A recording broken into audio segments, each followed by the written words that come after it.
Hey, so after having healed like over 46 symptoms, you'd think I'd be done, right? You would think that the healing would be done, that I'd be perfect, that I'd reached the state of nirvana that we all try and get to. And I'm sorry to burst your bubble. I'm sorry to be the bearer of bad news, but healing doesn't actually work like that. And here's something that Spirit really wants me to show up today and talk to you guys about. And this is something that, even though I've come this far on my healing journey, I've healed so many things, like so many significant things. If you guys have been following me for a while, you know that a couple years ago, I completely crashed and burnt, like had to stop seeing clients, had to stop showing up for clients. I couldn't even show up for myself. I was bedbound. I had severe neurological symptoms, neurological fatigue, chronic dizziness, you name it. You can go and look at the list of symptoms that I had. And they were debilitating. They weren't just like, oh, I have a stomach problem. They weren't just like, oh, I've got some acne on my face. And I'm not downplaying any of that because I know how hard that struggle is. But these were like, you can't get out of bed. You can't drive a car. You cannot leave your home. These were like, I'm taking you out symptoms. And I've healed that all. I have my life back. And, it's been such a journey and such a process. But here's the really important thing that I want to share with you guys. And Spirit is saying this because even though I've done all this healing and I've learned so much and I've grown so much through it, there is still that part of me, that aspect of me that is there, that was part of the creation of how I got sick. You guys following me?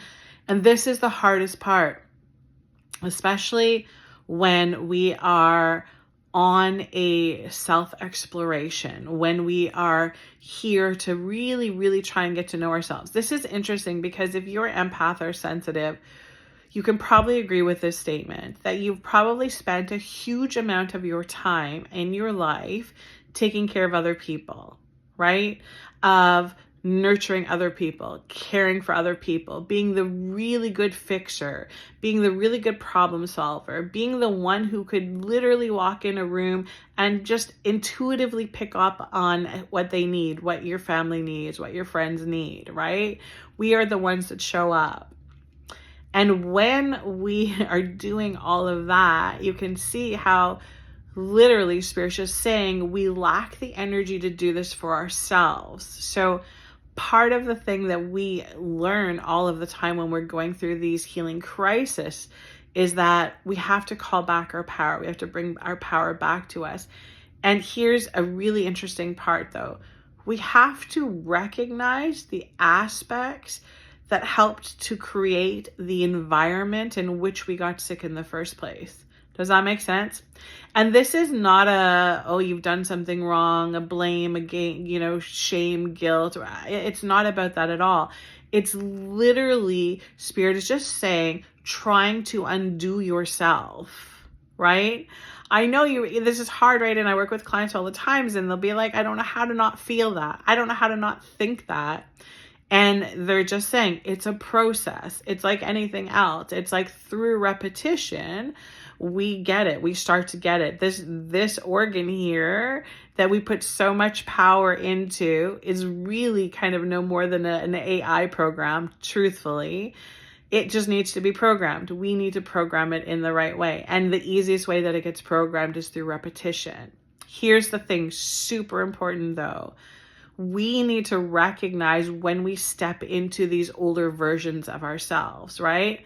You know it. I had a perfect example of it today. I really, really did. I had an opportunity to do something. There was that part of my brain, the old part of my brain that would step in and be like, oh no, we don't want to go do that. We might not feel good. There might be too many people there. It might be the people we don't want to be around. No, I don't think that's my old brain. That's my old brain. And instead I was like, how are those thoughts making me feel?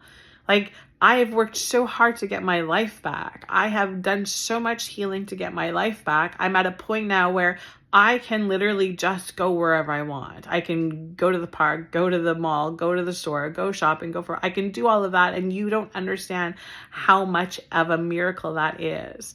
So when that voice is coming in and saying, oh no, and it's just filled with limiting beliefs. It's just filled with the old, right? The old connection of the mind, body, and Jodi. I needed to literally override that. And instead of resisting it and fighting with it and arguing with it, because that just makes it work harder, I literally had to be like, if they're just saying, I had to let it go. I had to let that version of myself go.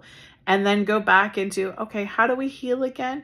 Oh yeah, we focus on the good stuff. We focus on the good stuff. We focus on the accomplishments. We focus on the stuff that makes us feel good, right? It's just little tiny tweaks like that we do that makes such a big difference. Let me know, what's your go-to? How do you get yourself out of that engagement with the old versions of yourself, right? Because here's the truth. We cannot have new experiences. We cannot have different new experiences and explorations and, great experiences that happen in our lives when we're doing it through the same old aspects of ourselves that brought us into all of the stuff that we don't want. Does that make sense? Like, you literally just cannot keep showing up in the same frequency, in the same vibration, having the same thoughts, creating the same thought patterns, doing the same actions, and then get different results, right? So we really need to get to know the different aspects of ourselves. Let me know how you're doing with this on your healing journey.